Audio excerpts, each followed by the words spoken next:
تو تین تقسیمیں ہو گئی. شرک فی الذات، اللہ کی ذات میں کسی کو شریک کر دینا. یہ سب سے زیادہ نمایاں، سب سے زیادہ جلی، سب سے زیادہ عریاں اور اللہ تعالی کو سب سے زیادہ مبغوض اور ناپسند شرک ہے.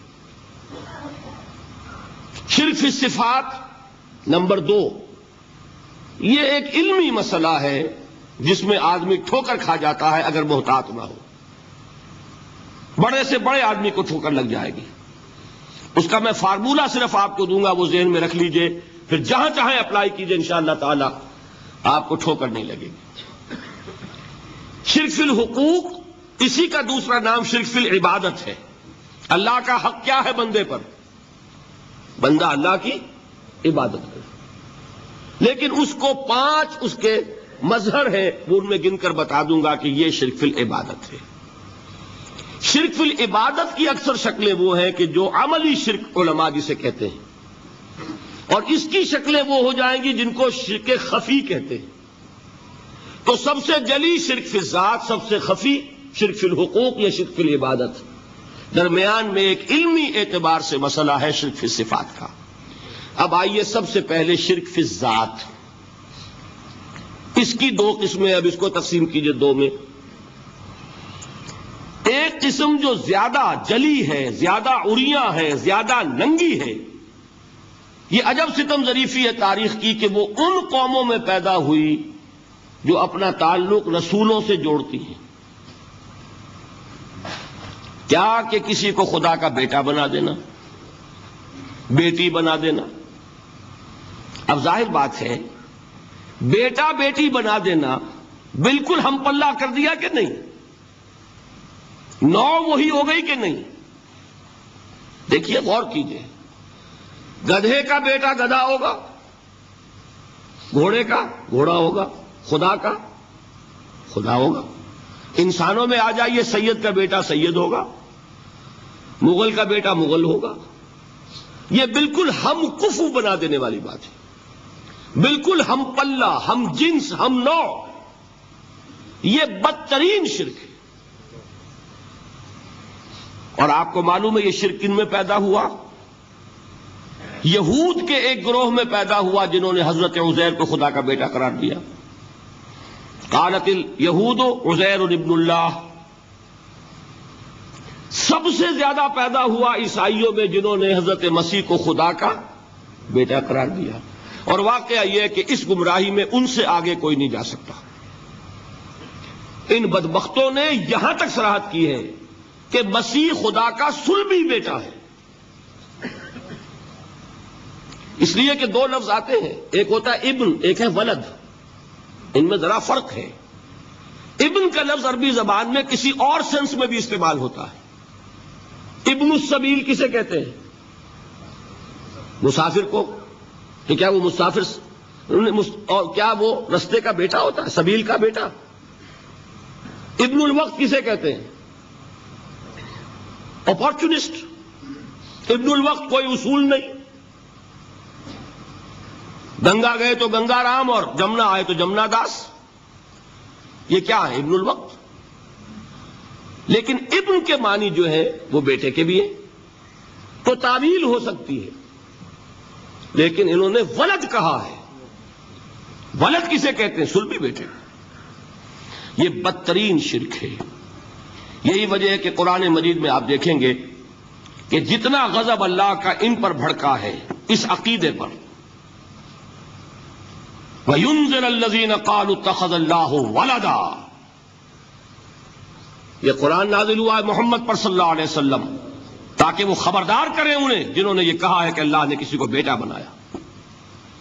یہ سورہ کہف میں ہے، اور اگلی سورت سورہ مریم میں تو ایسا غضب اللہ کا ظاہر ہوتا ہے. وَقَالُوا اتَّخَذَ الرَّحْمَنُ وَلَدًا لَقَدْ جِئْتُمْ شَيْئًا إِدًّا تَكَادُ السَّمَاوَاتُ يَتَفَطَّرْنَ مِنْهُ وَتَنشَقُّ الْأَرْضُ وَتَخِرُّ الْجِبَالُ هَدًّا أَن دَعَوْا لِلرَّحْمَنِ وَلَدًا وَمَا يَنبَغِي لِلرَّحْمَنِ أَن يَتَّخِذَ وَلَدًا. انہوں نے کہا کہ رحمان نے کسی کو بیٹا بنایا. تم بہت بڑی گستاخی کی بات کر رہے ہو. تمہاری اس گستاخی کی وجہ سے آسمان پھٹ پڑنے کو ہے، زمین شق ہو جانے کو ہے اور قریب ہے کہ پہاڑ ایک دھماکے کے ساتھ گر جائیں کہ انہوں نے خدا کے لیے بیٹا تصنیف کر دیا. حالانکہ اللہ رحمان اس کی شان اس سے بہت بلند و بالا ہے کہ اس کے کوئی بیٹا ہو. اس کی وجہ بھی سمجھ لیجئے کہ بیٹے کی ضرورت کسے ہوتی ہے؟ جو خود فانی ہو. کیوں ہے آپ کو طلب بیٹے کی؟ ہم نہ ہوگے ہمارا نام زندہ رہے گا. یہ ایک اٹرنل ہونے کی خواہش ہے، انہیرنٹ. نام چلے گا، اسی لیے بیٹی سے آدمی سمجھتا ہے کہ نام نہیں چلتا. یہ طلب جو ہے بیٹے کی کیوں ہے؟ بیٹے سے نسل چلتی ہے. اس کی ضرورت کس کو ہے؟ جو خود فانی ہے. وما ينبغي للرحمن ان يتخذ ولدا، جو خود باقی ہے ہمیشہ کے لیے، اس کو کوئی احتیاج نہیں. تو آپ نے بات سمجھ لی. میں بہت مختصر بات کروں گا آج. اسی طریقے سے حضرت ابراہیم کی نسل سے تھے جو مکے کے لوگ اور عرب کے لوگ، بنی اسماعیل. جو موحد کامل تھا ابراہیم، جس کو اتنی مرتبہ سند ملی وما کان من المشرکین، ان کی نسل میں وہ لوگ تھے جنہوں نے فرشتوں کو خدا کی بیٹیاں بنا دیا. یہ جو ان کی دیویاں تھیں یہ مؤنث، لات، عزا، منات، یہ سب کیا مؤنث نام ہے. انہوں نے یہ کہا کہ فرشتے جو ہیں وہ خدا کی بیٹیاں ہیں. اصل میں عقیدہ کیسے ہوتا ہے؟ انہوں نے کہا بڑے لاڈلے ہیں، لاڈلی ہوتی ہے بیٹی بہت زیادہ، تو یہ خدا کی بیٹیاں ہیں. ہوتے ہوتے ان کا یہ عقیدہ ایسا پکا ہوا کہ بجائے استعارے کے اب انہوں نے حقیقت بنا دیا یہ خدا کی بیٹیاں ہیں. ان پر قرآن مجید نے کئی جگہ پر ذرا ایک لطیف انداز میں تنزیہ پیرائے میں بھی کہا ہے کہ بھائی تم نے خوب کیا. انہوں نے الاٹ کیا تو بیٹا تو کیا، تم نے اللہ کو الاٹ کی تو بیٹیاں کی، جو تمہیں خود پسند نہیں. الکم البنون، تمہارے لیے بیٹے ہو، وَلَهُ الْبَنَاتُ، اور اس کے لیے بیٹیاں. تو یہ تو ذرا ایک لطیف انداز ہے، تنزیہ پر آیا ہے. لیکن ان تینوں کو اب آپ ایک جگہ کر لیجئے. بیٹا بیٹی قرار دینے کا شرک، یہ کیا ہے؟ شرک فی الذات، ہر اعتبار سے اللہ کا مثل بنا دینا، ہم کف بنا دینا، ہم پلہ بنا دینا، ذات میں شریک کر دینا. یہ بدترین شرک ہے. یہی وجہ ہے دیکھیے قرآن مجید کی عظیم ترین سورت کون سی ہے؟ سورہ اخلاص، جو ایک تہائی قرآن کے مساوی حضور نے قرار دیا، جس کو سنو سے قرآن کے مساوی، وہ در حقیقت اسی شرک کی نفی پر ہے. قل هو اللہ احد اللہ الصمد لم یلد ولم یولد ولم یکن لہ کفوا احد. یہی آیا اس میں سورہ بنی اسرائیل کی آیت آخری میں نے سنائی تھی. وَقُلِ الْحَمْدُ لِلَّهِ الَّذِي لَمْ يَتَّخِذْ وَلَدًا، کہو کہ کل شکر اور کل تعریف اس اللہ کے لیے جس نے کسی کو اپنا بیٹا بیٹی نہیں بنایا. ولد دونوں پر جاتا ہے، اولاد جیسے آپ کہتے ہیں، اولاد بیٹا بیٹی شریک ہوتے ہیں، نہ اس کا کوئی بیٹا نہ اس کی کوئی بیٹی، نہ وہ جنا گیا نہ اس نے کوئی جنا. ایک قسم تو یہ ہوئی شرک فی الذات کی. دوسری قسم کیا ہے؟ یہ ان مذاہب میں ہوئی ہے جو نبیوں اور رسولوں کی طرف نسبت نہیں رکھتے بلکہ فلسفیانہ مذاہب ہیں. ہندوستان کے اکثر مذاہب فلسفیانہ ہیں. فلسفیانہ مذاہب میں یہ شرک فی الذات کس شکل میں پیدا ہوا؟ دو شکلیں پیدا ہوئیں. ایک ہماؤست اور ایک حلول. حلول کیا ہے؟ اللہ نے کسی انسان کے اندر اپنے آپ کو حل کر دیا، انسانی شکل میں وہ خود ظاہر ہو گیا. اوتار کا عقیدہ، انگلش میں گاڈ انکارنیٹ. عیسائیوں میں بھی حضرت مسیح کو گاڈ انکارنیٹ بھی قرار دیا جاتا ہے. خود خدا نے یہ شکل اختیار کر لی. رام چندر جی ہوں، کرشن جی مہاراج ہوں، کیا ہے؟ یہ اوتار ہیں. اللہ نے ان میں حلول کیا یا اللہ نے ان کی شکل میں ظہور کیا. سمجھ میں آ گیا؟ اور ایک عقیدہ کیا ہے؟ یہ بڑا فلسفیانہ مسئلہ ہے، دیکھیے بڑا ٹیڑھا مسئلہ ہے یہ، لیکن میں اس وقت اس کی تفصیل میں نہیں جاؤں گا، بہت باریک باتیں ہو جائیں گی۔ مسئلہ کیا ہے کہ اگر خدا کو مان لے تو پھر سوال یہ ہے کہ خدا نے اس کائنات کو کیسے پیدا کیا؟ یہ ایک سوال آتا ہے ذہن میں، جس کے نہیں آتا وہ کہے گا پاگل پن ہے، خامخواہ اس پر کیوں سوچتے ہیں، لیکن جس کے ذہن میں سوال آ گیا اس کے لیے بڑی مصیبت ہو جاتی ہے۔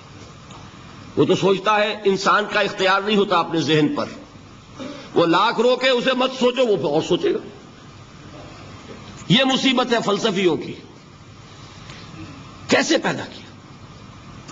اب ایک تصور تو یہ ہے کہ جیسے یہ میز ہے، بڑھئی نے بنایا اس کو، بڑھئی علیحدہ ہے، میز علیحدہ ہے، لیکن اس میں یہ بات ماننی پڑے گی کہ پہلے کوئی چیز تھی جس سے میز بنائی، لکڑی تو تھی نا، اس سے میز بنائی۔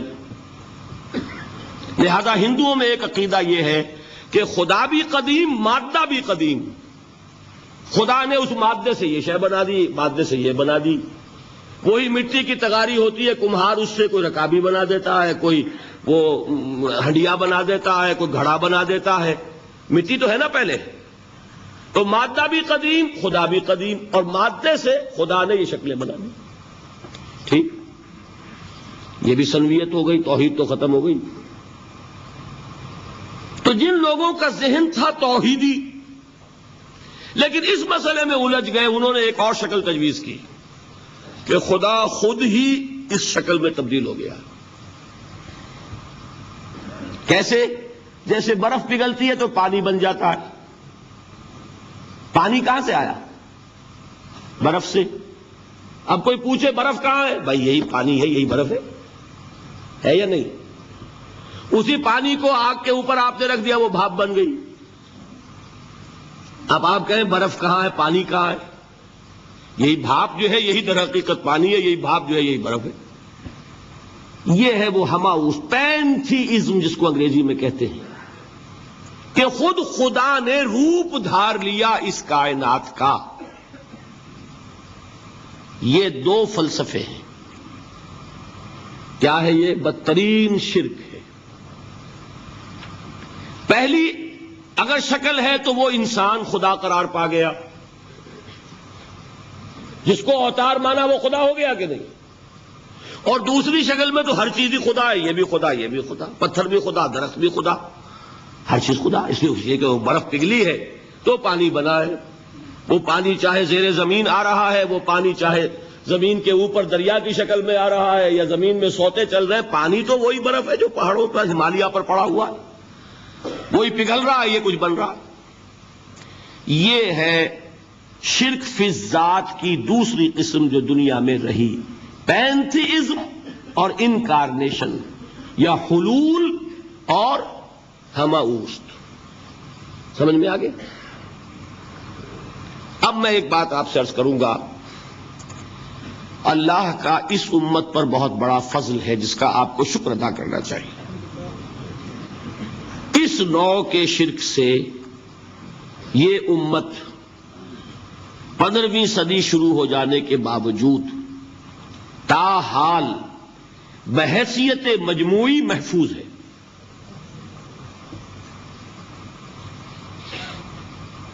میں نے بحیثیت مجموعی کہا ہے، کوئی افراد یا عوام الناس یا جوہلا یا شعراء یا نعت گو وہ مبالغہ آرائی میں کوئی بات کہہ دیتے ہوں تو وہ علیحدہ بات ہے، لیکن مسلمانوں میں کوئی مستند فرقہ اور اس کے جو مستند عقائد ہیں ان میں الحمدللہ آج تک ایسی کوئی چیز شامل نہیں۔ اس کا جب آپ تقابل کریں گے نا، آپ کا کیا خیال ہے عیسائیوں کو حضرت مسیح سے کتنی محبت تھی؟ اس کا تقابل کیجئے جو محبت مسلمانوں کو رہی حضور کے ساتھ، عیسائیوں کی محبت عشر عشیر نہیں بنے گی۔ اس محبت کے باوجود کہ ہمیں 10 گنا 100 گنا 1000 گنا زیادہ محبت ہے حضور کے ساتھ، لیکن دیکھیے کہ انہوں نے خدا کا بیٹا بنا دیا۔ یہاں کسی نے حضور کے بارے میں یہ بات آج تک کہی؟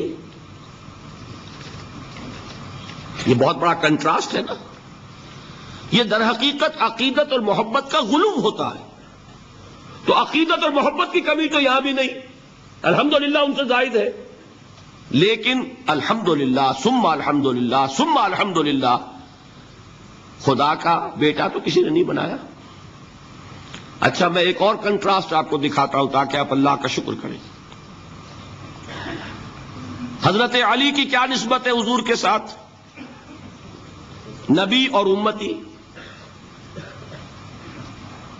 حضرت علی کو خدا کہنے والے پیدا ہوئے کہ نہیں؟ بتائیے نا. کیا وجہ ہے کہ علی کو خدا کہنے والے پیدا ہوئے لیکن محمد کو خدا کہنے والا پیدا نہیں ہوا صلی اللہ علیہ وسلم رضی اللہ تعالی عنہ؟ بہت اہم بات ہے، غور کیجیے گا اس میں. حالانکہ حضرت علی کا رتبہ کہاں، حضور کا کہاں. آج بھی آپ دیکھیے آپ کے جاہل عوام کے زبان پر نعرہ یا علی مدد کا ہوتا ہے، یا محمد مدد کسی نے کہا آج تک؟ یہ یا محمد لکھنے کے کام آتا ہے صرف. وہ مسجد پہ لکھ دو تاکہ پتہ چل جائے یہ فلاں فرقے کی مسجد ہے، دوسرا خود ہی بھاگ جائے وہاں سے. یہ صرف کس کام کے لیے ہے؟ باقی جہاں اصل میدان میں بات آتی ہے کوئی نعرہ لگاتا ہے یا محمد مدد. محمد کا رتبہ اونچا یا علی کا؟ تو ان سے کیوں نہیں مدد مانگی؟ یہ سوالات آپ کے سامنے رکھ رہا ہوں میں. پھر یہ کہ جس طریقے سے کہ غوث اعظم کو پکارا جاتا ہے، کیا محمد کو پکارا جاتا ہے؟ کیا نسبت ہے؟ حضرت علی تو پھر بھی صحابی ہیں، خلیفہ چہارم ہیں، حضور کے چچا داد بھائی ہیں، داماد ہیں. غوث اعظم تو بہرحال وہ نسبت تو نہیں ہے. دیکھیے میں اس کا تعلق جوڑتا ہوں ختم نبوت سے. جس طرح اللہ نے خصوصی حفاظت فرمائی ہے قرآن کی، اسی طرح خصوصی حفاظت فرمائی ہے محمد الرسول اللہ کی. یہ اسپیشل پروٹیکشن ہے، ورنہ نہیں ہو سکتی تھی. یہ خصوصی تحفظ ہے اللہ کا. یہاں بگاڑ پیدا ہو جائے تو صحیح کون کرے گا؟ اب حضرت مسیح کی اصل حقیقت تو حضور نے آگے بتا دی. ذالک عیسی ابن مریم قول الحق الذی فیہ یمترون ما کان للہ ان یتخذ ولدا سبحانہ. یہ حضور نے آ کر حضرت مسیح کی حقیقت بیان کر دی کہ نہیں؟ سورہ مریم کی یہ آیات سنی تھی نجاشی رحمت اللہ علیہ نے جب حضرت جعفر ابن ابی طالب کی زبان سے، تو کیا کہا تھا تنکا اٹھا کر، خدا کی قسم جو ان آیات میں مسیح کا مقام بیان ہوا ہے مسیح اس سے تنکا بھر بھی زیادہ نہیں ہے. لیکن اگر محمد الرسول اللہ کو خدا کا بیٹا بنا دیا گیا ہوتا یا خدا بنا دیا گیا ہوتا تو کون آتا اس کی اصلاح کے لیے؟ جیسے قرآن مجید کا تحفظ ہے ایسے ہی محمد الرسول اللہ کا تحفظ ہے. وہ تحفظ ہوا کیسے ہے؟ جتنا قرآن مجید نے ایمفیسائز کیا حضور کی بشریت کو، قل انما انا بشر مثلکم، اے نبی ان کو بتاتے رہیے، بار بار بتائیے کہ مجھے کچھ اور نہ بنا لینا، میں بھی بشر ہوں، انسان ہوں. ہاں مجھ پر وحی ہوتی ہے، تم پر نہیں ہوتی، یہ فرق ہے. میں رسول ہوں، تم نہیں ہو. یہ بعد میں ذرا اور مسئلہ میں واضح کروں گا.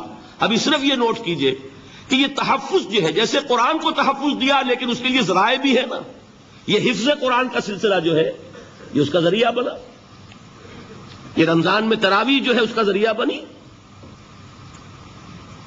ہمارے ملکوں کے اندر تو حفاظ کو مسجدیں نہیں ملتی، تلاش کرتے پھرتے ہیں. اور ایک جیسا کہ اینول جشن ہوتا ہے قرآن مجید کا، ہر حافظ اپنا حفظ تازہ کر رہا ہے، حفاظ لگے ہوئے ایک دوسرے کے ساتھ تازہ کرنے میں. یہ ذریعہ ہے اللہ تعالیٰ نے کہ جس کے ذریعے سے قرآن کو محفوظ کیا. تو حضور کو جو حفاظت دی اس کا ایک طریقہ کیا ہوا؟ قرآن مجید میں حضور کی بشریت کا نمایاں کرنا، اور دوسرا یہ کہ خود حضور نے ایسی باریک بینی سے روکا یہ بھی آپ کو پسند نہیں تھا کہ میں آؤں تو تم کھڑے ہو جاؤ. سنا کہ نہیں سنا آپ نے؟ صحابہ کو آپ روکتے تھے. ایک صحابی کی زبان سے نکل گیا ما شاء اللہ و ما شئت، جو اللہ چاہے اور جو آپ چاہیں. فوراً ٹوک دیا اجعلتنی للہ ندا، کیا تم نے مجھے خدا کا مد مقابل بنا دیا؟ مشیت صرف اس کی ہے. یہ روک ٹوک، یہ وہ چیزیں ہیں کہ جس کی بنا پر اللہ نے تحفظ عطا فرمایا. یہ جو آپ نے فرمایا میری قبر کو کسی جلسے اور جشن کا مرکز نہ بنا لینا، فرمایا کہ نہیں فرمایا؟ اللہ تعالیٰ لعنت فرمائے بنی اسرائیل پر کہ انہوں نے اپنے نبیوں کی قبروں کو وہ میلہ گاہ بنا لیا. یہ ساری وہ ہیں، یہ تحفظات ہیں، یہ بچاؤ ہے. یہ امت کو متنبہ کیا جا رہا ہے کہ محبت اور عقیدت کا غلو جیسے پہلے ہوا، یا اہل الکتاب لا تغلو فی دینکم، اے کتاب والو اپنے دین میں غلو سے کام نہ لو. یہ غلو محبت، غلو عقیدت ہے جس کی بنا پر وہ خدا کے بیٹے بنا دیے گئے. اور اگر وہ ہوتا یہاں اللہ کا نہ معلوم اللہ کے برابر کس طریقے سے حضور کو بنا دیا جاتا. لیکن قرآن نے خود حضور نے اس کی پیش بندی کی، جس کا ظہور ہم دیکھ رہے ہیں کہ اللہ کے فضل و کرم سے یہ امت تا حال بحیثیت مجموعی محفوظ ہے. البتہ دیکھیے شاعروں کی باتیں اور ہوتی ہیں، اور عوام کی اور واعظوں کی اور نعت گوؤں کی باتیں جو ہے وہ اور ہیں. میں جس چیز کی نفی کر رہا ہوں وہ علماء کی بات ہے. شاعروں کا تو قرآن مجید کے اندر خود ہی بھاڑا پھوڑ دیا اللہ نے. والشعراء یتبعهم الغاوون الم تر انہم فی کل واد یہیمون انہم یقولون ما لا یفعلون. مبالغہ نہ کریں تو شعر میں رنگ ہی پیدا نہیں ہوتا. پھر شعر کائے کو کہنا ہے نثر کہو بھائی. مبالغے سے اس میں ایک تاثیر پیدا ہوتی ہے. وہ مبالغے ہمارے شاعروں نے ہمارے نعت گوؤں نے کیے ہیں، اور اس میں اللہ تعالیٰ انہیں معاف کرے بالکل اوتار کر الفاظ بھی استعمال کر دیے. وہی جو مستوی عرش تھا خدا ہو کر اتر پڑا وہ مدینے میں مصطفیٰ ہو کر. بتائیے رام چندر جی کے بارے میں جو عقیدہ ہے، اب کیا فرق رہ گیا؟ بال برابر فرق ہے یہاں کوئی؟ اور نکتے پیدا کرتے ہیں. مدینے کی مسجد میں ممبر کے اوپر بغیر عین کا ایک عرب ہم نے دیکھا. کیا سمجھ میں آیا؟ عرب میں سے عین نکالا کیا بنا؟ یہ نکتہ آفرینی ہے. اسی طریقے سے ہماری شاعری میں کچھ ہماؤست کا رنگ بھی پیدا ہو گیا ہے. خود کوزاؤ خود کوزا کرو خود گلے کوزا، خود رندے صبو کش، خود برسر آکوزا خریدار بے آمد بشکست و رواں شد. وہ خود ہی کوزا ہے، خود ہی مٹی ہے جس سے کوزا بنا ہے، خود ہی کوزے کا بنانے والا ہے. سمجھ رہے؟ الفاظ تو بڑے پیارے ہیں، بڑے مزیدار ہیں. آدمی ایک دفعہ وجد میں آ جاتا ہے، لیکن ہے کیا؟ وہی ہے نا کہ وہی جو برف تھا پگھل کر پانی بن گیا. خود کوزاؤ خود کوزا کرو خود گلے کوزا خود رندے صبو کش. خود ہی اس کوزے میں شراب ڈال کے پیتا بھی ہے، خود ہی مٹی ہے، خود ہی وہ بنانے والا ہے، خود ہی کوزا ہے، خود ہی اس میں شراب ڈال کے پیتا بھی ہے، اور خود ہی اس کوزے کو توڑ کر اپنا راستہ بھی لیتا ہے. اب آپ اس پر سر دنیے اور جو چاہے کریں، لیکن یہ کہ اس کا ڈانڈے مل گئے کہ نہیں اسی ہماؤس سے. لیکن یہ کسی مفتی کی بات ہے کیا؟ یا کسی ائمہ دین میں سے کسی کا قول ہے؟ بھائی شاعروں کی باتیں سن لیا کریں. اللہ اللہ خیر صلی اللہ. ان چیزوں کا بہت زیادہ سختی کے ساتھ نوٹس بھی لینے کا کوئی فائدہ نہیں ہوتا. بات وہ ہونی چاہیے کہ جو علماء کہہ رہے ہوں، مستند عقائد ہو جو ان کی کتابوں میں درج ہو، ان سے بات ہونی چاہیے. تو یہ چیزیں، یہ گمراہیاں آئی ہیں، لیکن الحمدللہ ثم الحمدللہ کہ یہ عوام میں ہے، جہلاء میں ہے، شعراء میں ہے، نعت گوؤں میں ہے. یہ کسی بھی مستند دینی فرقے کے مستند علماء میں ہاں موجود نہیں. البتہ ایک مسئلہ جو ہے نور اور بشر کا، وہ ذرا تھوڑا سا میں حل کر دوں. آج آپ سمجھتے ہوں گے لا ینحل ہے. میں نے جس طرح کہا تھا کہ امام بخاری کا قول بھی 100% درست اور امام ابو حنیفہ کا بھی 100% درست ثابت کیا کہ نہیں، اسی طرح میں کہتا ہوں جو حضور کو بشر کہتے ہیں وہ بھی 100% درست، جو حضور کو نور کہتے ہیں وہ بھی 100% درست. مطلب کیا ہے؟ دیکھیے، ہر انسان کے وجود کے دو حصے ہیں. میں نے پہلے دن شاید کچھ بیان کیا تھا. ایک خاکی وجود، اور اینیمل بینگ جو حیوان ہے ہمارا.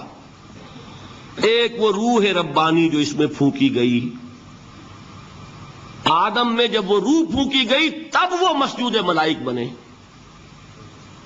فَإِذَا سَوَّيْتُهُ وَنَفَخْتُ فِيهِ مِن رُّوحِي فَقَعُوا لَهُ سَاجِدِينَ. دو جگہ آئے تھے قرآن مجید میں ایک شوشے کے فرق کے بغیر، سورہ حجر اور سورہ صاد. جب میں اس کو پوری طرح تیار کر لوں اور اس میں اپنی روح میں سے پھونک دوں تو گر پڑنا اس کے سامنے سجدے میں. ہمارا جو خاکی وجود ہے وہ ظلمانی ہے، اور جو ہمارا روحانی وجود ہے وہ نورانی ہے. اس کی نسبت کس سے ہے؟ اللہ سے. بات سمجھ میں آئی؟ لیکن ہم نے اپنے اس نورانی وجود کو اپنے خاکی ظلمانی وجود میں دفن کیا ہوا ہے. اور محمد الرسول اللہ صلی اللہ علیہ وسلم کا وہ نورانی وجود آپ کے اس خاکی وجود پر اس درجے غالب تھا کہ وہ خاکی وجود معدوم کے درجے میں ہے، لیکن وہ حضور صلی اللہ علیہ وسلم پر اثر انداز نہیں ہو سکتا. وہی خاکی وجود ہے جسے ہم نفس کہتے ہیں. نفس غلبہ کر سکتا ہے محمد پر صلی اللہ علیہ وسلم. حضور کی شخصیت کی نورانیت نے آپ کی شخصیت کے خاکی وجود کا احاطہ کیا ہوا ہے. ہماری شخصیت کی ظلمانیت نے ہماری اس نورانیت کو گل کیا ہوا ہے، دفن کیا ہوا ہے، چھپایا ہوا ہے. بس یہ فرق ہے. انہیں آپ کہہ لیں نور، صحیح ہے، ان کی نورانیت غالب ہے. یہی بات ہے جو حضور نے اس طرح سمجھائی. دیکھو، ہر انسان کے ساتھ ایک شیطان ہوتا ہے. اب کسی صحابی نے بڑی جرت سے کام لیا، پوچھ لیا حضور کہ آپ کے ساتھ بھی ہے؟ ہر انسان کے ساتھ جو کہا نا، تو انسان تو ہے آپ بھی، کیونکہ آپ کے ساتھ بھی ہے. آپ نے فرمایا ہے، لیکن میں نے اسے مسلمان کر رکھا ہے. بات ختم ہو گئی. نفی نہیں ہے، وہ میرے تابع ہے، میرا مطیع ہے، مجھے گدن نہیں پہنچا سکتا. ہے تو صحیح، لیکن نہ ہونے کے درجے میں آ گیا کہ نہیں. یہ ہے فرق سارا. اور میں یہاں پہ کوٹ کرنا چاہتا ہوں ایک بہت بڑے بریلوی مکتب فکر کے عالم دین، صاحبزادہ، نام میرے ذہن سے ایک دم اتر گیا، فیض الحسن. اللہ تعالیٰ ان کی خطاؤں سے درگزر فرمائے، ان کی مغفرت فرمائے. آپ نے سنا ہوگا نا نام. انہوں نے ایک روز تقریر کی جو میں نے سنی، اور تقریر کہاں کی؟ ساہیوال میں. وہاں کا ایک بہت مشہور چوک ہے، مہاجرین، مسجد مہاجرین کہلاتی ہے، وہاں تقریر تھی. میں نے سنی. ان کے الفاظ یہ تھے کہ کیا آپ لوگ ہمیں جاہل سمجھتے ہیں؟ کیا ہمیں عربی نہیں آتی؟ کیا ہم نے قرآن نہیں پڑھا جس میں بار بار یہ لکھا ہوا ہے کہ حضور بشر ہیں؟ حضور بشر ہیں، لیکن اصل میں ہم حضور کی بشریت کو نمایاں کرنے کو سوء ادب سمجھتے ہیں. بات سمجھی آپ نے؟ اس قدر پیاری بات ہے. انہوں نے کہا کہ آپ کے باپ کا نام کیا ہے؟ عبد الرحمان. آپ عبد الرحمان کہہ کے پکارتے ہیں انہیں؟ ابا جان. ابھی آپ نے وہ آیات سنی، حضرت ابراہیم نے اپنے مشرک باپ کو یا ابت ہے، یا ابت ہے، بڑا پیارا ترجمہ کیا. ابا جان، ابا جان. کیا نام لیں گے؟ آپ کے باپ کا نام ہے، نام نہیں لیتے آپ. کیوں؟ ادب کی وجہ سے. اسی وجہ سے ہم در حقیقت حضور کی بشریت کو نمایاں کرنے کو سوء ادب سمجھتے ہیں، ورنہ کوئی ہم جاہل ہیں، ہمیں عربی نہیں آتی، ہم نے قرآن نہیں پڑھا، ہم جانتے ہیں کہ وہ بشر ہے۔ بات سمجھ میں آئی؟ کتنی آسانی سے مسئلہ حل ہوتا ہے، بشرطے کہ نیت حل کرنے کی ہو۔ آخر آمنہ کے بیٹے ہیں، عبداللہ کے بیٹے ہیں، عبد المطلب کے پوتے ہیں، بچپن آپ پر گزرا ہے، لڑکپن آپ پر گزرا ہے، نوجوانی آپ پر آئی ہے، جوانی آپ پر آئی ہے، شادی آپ نے کی ہے، اولاد آپ کی ہے۔ کون بے وقوف احمق ہوگا کہ جو آپ کی بشریت کا انکار کرے گا؟ لیکن یہ کہ جس طریقے سے اس کو بیان کیا جاتا ہے وہ ایک مسئلہ بن گیا اختلافی، وہ رد و قضا اور کھینچ تان، اور اس میں بھی سمجھ لیجئے مثلکم پر جو ایمفیسس بعض حضرات دے دیتے ہیں اپنے توحیدی، جو ان کے اندر ایک مزاج ہے، اللہ تعالیٰ ان کے مزاج کو اور پختہ کرے، لیکن اس میں بھی مبالغہ کیا جاتا ہے۔ ایک حدیث مجھ سے سنیے جس میں حضور نے مثل کا انکار کیا۔ مثلکم کا مطلب اگر کسی نے یہ سمجھا کہ بالکل ہم جیسے ہیں تو بہت بڑی مغالطے میں۔ حضور صوم وصال سے منع فرماتے تھے، خود رکھتے تھے۔ صوم وصال کیا ہے؟ آج روزہ رکھا، شام کو افطار نہیں کیا، وہی روزہ رات بھر چل رہا ہے، اگلے دن بھی چل رہا ہے، شام تک کو جا کے پھر کھولا تو 2 دن کا صوم وصال ہو گیا۔ اگلے دن بھی نہیں کھولا، چلا تو 72 گھنٹے کا صوم وصال ہو گیا۔ یہ کیا ہے؟ صوم وصال۔ خود رکھتے تھے اور صحابہ کو روکا۔ صحابہ میں سے کسی نے ہمت کر لی، حضور آپ خود رکھتے ہمیں روکتے؟ فرماتے ہیں ایکم مثلی، تم میں سے کون مجھ جیسا ہے؟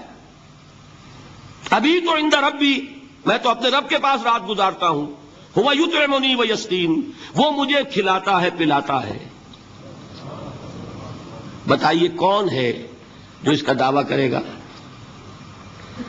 حضور کے خصائص ہیں۔ حضور خود فرماتے ہیں تم صرف سامنے سے دیکھتے ہو، میں پیچھے سے بھی دیکھتا ہوں۔ کہاں ہوا وہ مثلیت؟ اگر آپ نے بالکل اپنے جیسا سمجھ لیا تو بڑے مغالطے میں ہیں آپ۔ نبی کا مقام ہے، نبی کا رتبہ ہے، نبی کے خصائص ہیں۔ آپ سو گئے تو آپ کی نیند، آپ کی وضو ٹوٹ گئی اور نبی سو گیا تو کہاں گئی مثلیت پھر؟ مثل اس معنی میں کہ بشر ہیں، نسل آدم سے ہیں، اس میں کوئی شک نہیں، اس معنی میں مثل ٹھیک ہے، قل انما انا بشر مثلکم، لیکن ہر اعتبار سے تو نہیں۔ سب سے بڑا فرق یہی ہے کہ وہی آ رہی ہے، معراج پہ تشریف لے گئے ہیں، اس دنیا میں بیٹھے ہوئے بھی جنت کا مشاہدہ فرما لیتے ہیں، کرا دیا جاتا ہے، دوزخ کا مشاہدہ کرایا جاتا ہے، فرشتے کو دیکھ رہے ہیں، یہ چیزیں ہیں۔ اور پھر خصائص جیسا کہ میں نے عرض کیا کہ آپ پیچھے سے بھی دیکھتے ہیں۔ آپ کا معاملہ یہ ہے کہ آپ اگر سو جائیں تو آپ کا وضو نہیں ختم ہوگا۔ یہ ساری چیزیں جو ہیں ان سب کو بیلنس کیجئے تو معلوم ہوگا کہ آپ بشر بھی ہیں، 100% درست، لیکن آپ کی وہ نورانیت، آپ سراج منیر، ہدایت کا روشن چراغ، آپ کی جو روح انور ہے وہ آپ کے اس جسدی وجود پر اس طریقے سے حاوی ہے کہ گویا کہ اس نے اس کی ظلمانیت کو ختم کر کے رکھ دیا ہے۔ اس معنی میں کوئی کہے نور مجسم تو مجھے کوئی اعتراض نہیں۔ یہ ہے ان چیزوں کو جمع کرنے کی شکل، خواہ مخواہ کی کھینچتان کے سوا کچھ نہیں۔ بہرحال یہ پہلا حصہ ختم ہوا، شرک فی الذات۔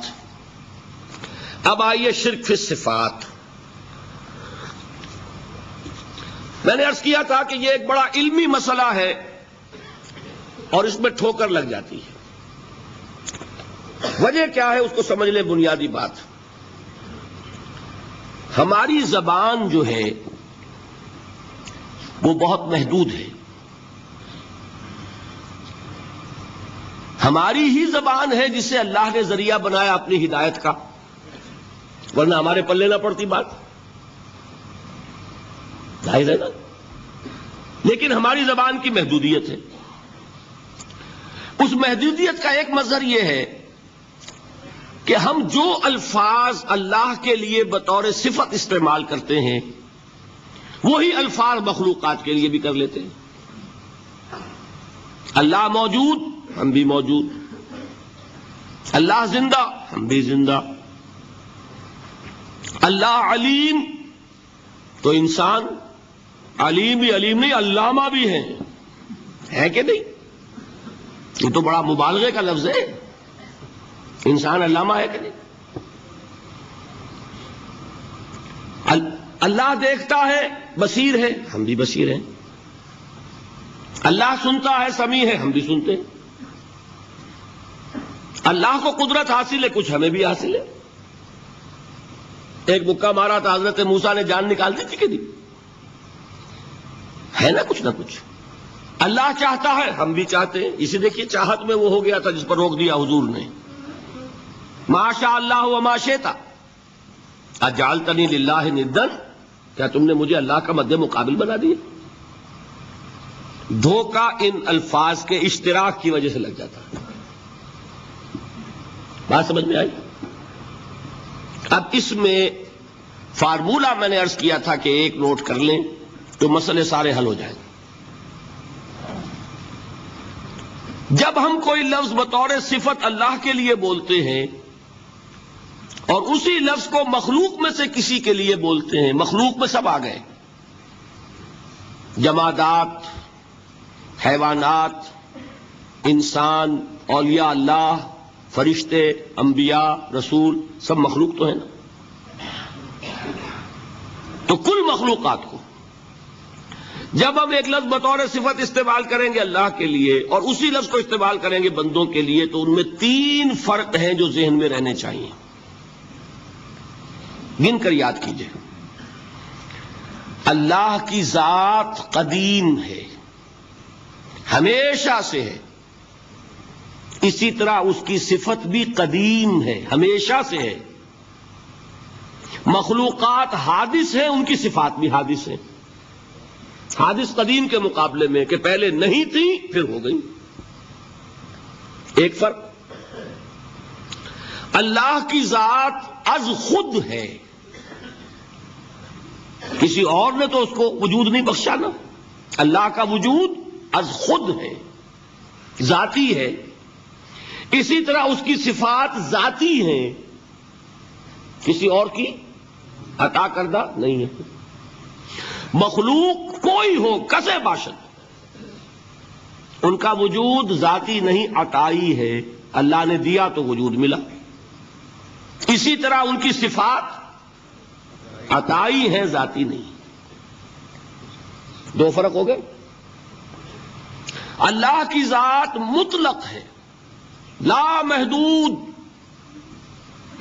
اسی طرح اس کی صفات مطلق ہیں، لا محدود. مخلوق کی ذات محدود کسے باشد، صفت بھی محدود. 3 فرق ہے. ذاتی، عطائی، قدیم، حادث، لا محدود، محدود. 3 فرق ذہن میں رہیں تو جو صفت بھی آپ اب بولیں گے اس میں یہ تینوں باتیں ذہن میں رہیں. سمجھ میں آ گئی بات؟ اب اس کا اطلاق کیجئے تو یہ علم غیب کا مسئلہ حل ہو جائے گا. یہ بھی لا ینحل سمجھا جاتا ہے نا.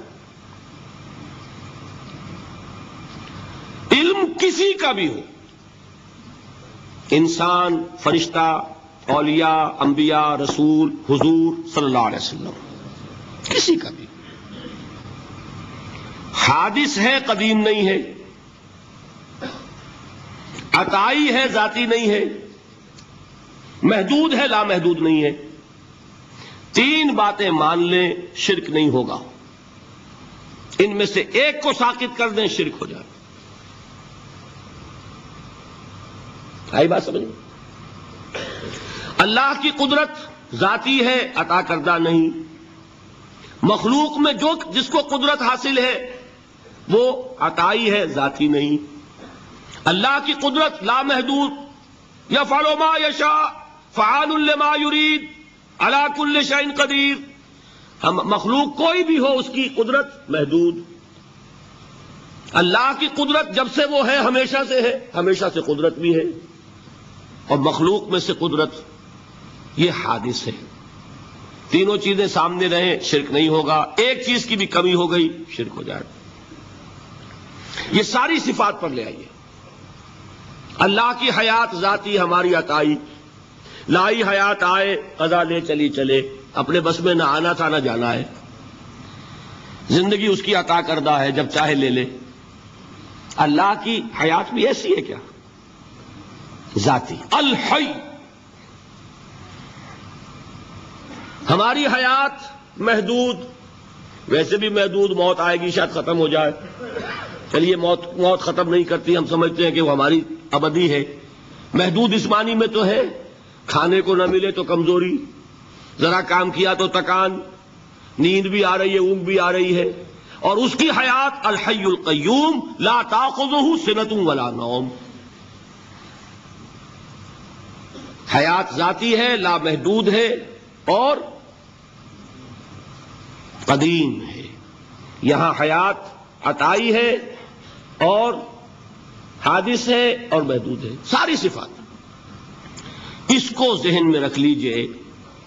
تو اب دو مسئلے میں یہاں حل کر دوں. جو لوگ کہتے ہیں حضور کو علم غیب نہیں تھا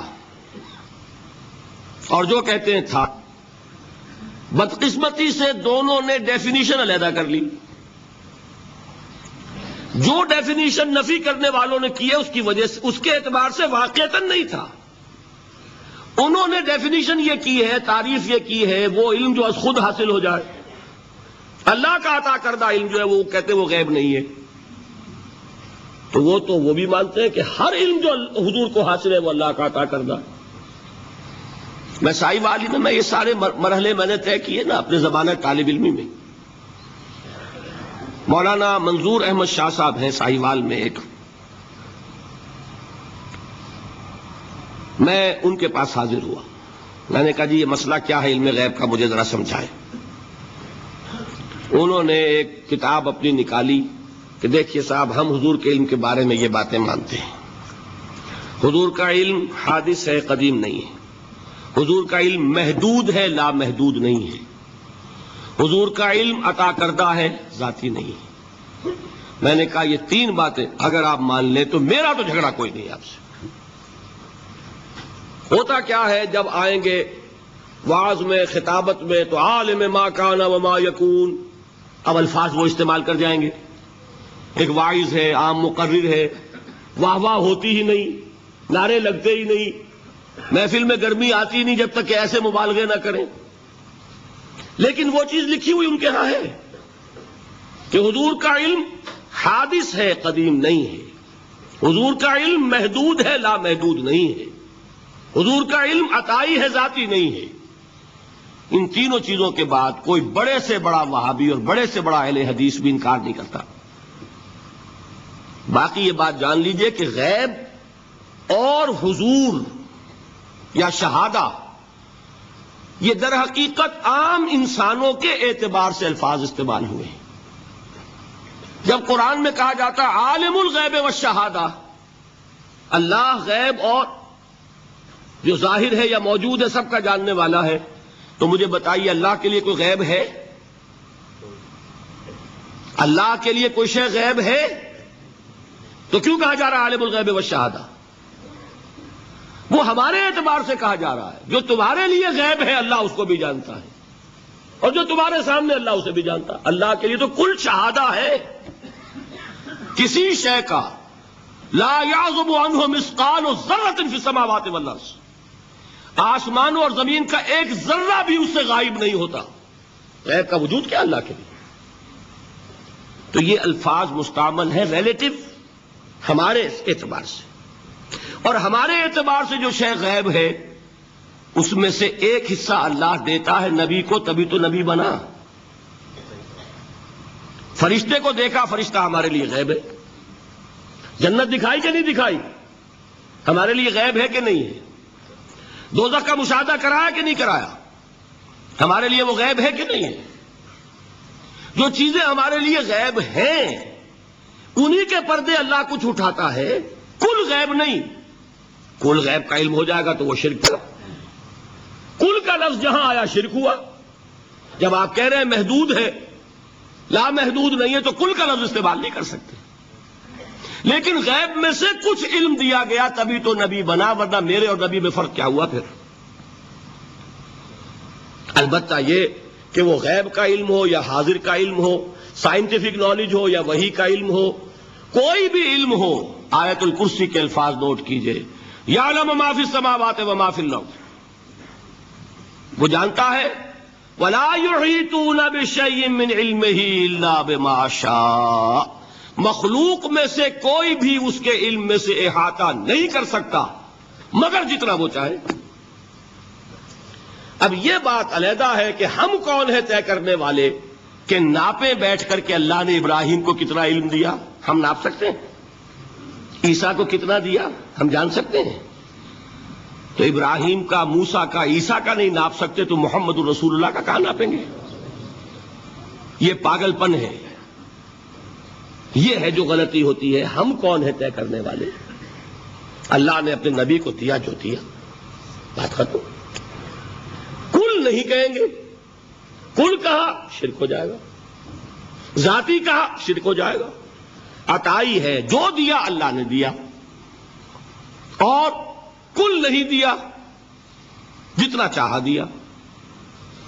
ہے حادث، قدیم نہیں.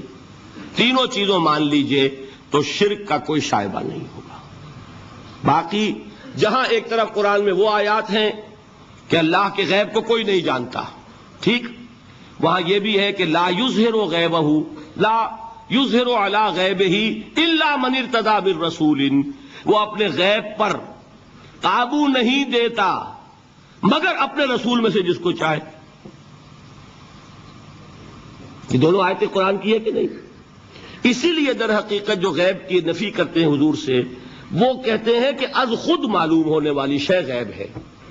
ہم کہتے ہیں از خود تو کوئی بھی شے کسی کو معلوم نہیں، ہمیں حاضر کا علم بھی اللہ ہی دیتا ہے تو ہوتا ہے، غیب کا تو بہت دور کی بات ہے. یہ مسئلے بڑے سیدھے ہیں، خام خواہ ہم نے پیچیدہ بنایا ہوا ہے. خدا کے لیے ان مسئلوں کو سلجھائیے اور جوڑیے، کاٹنے کی بجائے جوڑنے کی فکر کیجیے کہ بھائی یہ اپنی اپنی جگہ پر علیحدہ علیحدہ تم نے تعریفیں کر رکھی ہیں اس لیے جھگڑ رہے ہو، ورنہ دونوں باتیں صحیح ہیں. ایک مسئلہ ذرا اور زیادہ علمی ہے، میں ذرا پریشان ہو رہا ہوں کہ وقت زیادہ ہو رہا ہے. وہ مسئلہ ہے وحدت الوجود کا. ہمارے بہت سے صوفیہ وحدت الوجود کے قائل ہیں، اور ہمارے کچھ لوگ جو معترض ہیں وہ وحدت الوجود اور ہمہ اوست کو کنفیوز کر دیتے ہیں، ایک سمجھ لیتے ہیں. ہمہ اوست میں بیان کر چکا ہوں کہ بدترین شرک ہے. وحدت الوجود اور شے ہے، باریک بات ہے، سمجھ میں نہیں آتی عام لوگوں کے. سادہ ترین الفاظ میں آپ کو سمجھاتا ہوں. ایک نظریہ یہ ہے کہ اللہ ہی نے یہ روپ دھار لیا، یہ ساری چیزیں بالفعل موجود ہیں، یہ بھی ہے، یہ بھی ہے، یہ بھی ہے، اور یہ سب اللہ ہی ہے. یہ بدترین شرک ہے، شرک فی الذات. ایک لوگوں کی رائے یہ ہے کہ یہ کچھ ہے ہی نہیں، یہ سراب ہے. سراب میں کیا ہوتا ہے؟ آپ کو پانی نظر آتا ہے نا؟ ہوتا ہے پانی؟ نہیں. ہر چند کہے کہ ہے، نہیں ہے، ہے ہی نہیں. بس اللہ ہی ہے، یہ ہے ہی نہیں. دیکھیے ایک شعر ہے، کل ما فی الکون وہم او خیال اور عکوس فی المرایا او ظلال. اس کائنات میں جو کچھ ہے یا تو وہم ہے یا خیال ہے، یا جیسے شیشے میں عکس ہوتا ہے، آپ ادھر کھڑے آئینے کے نظر آ رہے ہیں، ادھر بھی ہے، ادھر کوئی نہیں. یا جیسے سایہ ہوتا ہے، سایہ، درخت کا سایہ زمین پر پڑ رہا ہے، اس کا کوئی وجود ہے؟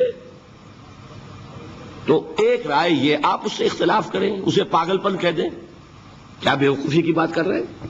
جو چاہے آپ کہہ دیں، شرک نہ کہیے. وہ کہتے ہیں موجود صرف ایک ذات اللہ کی ہے، حقیقتاً موجود. یہ جو کچھ نظر آ رہا ہے یہ موجود ہی نہیں ہے، اس کو شرک نہیں کہیں گے.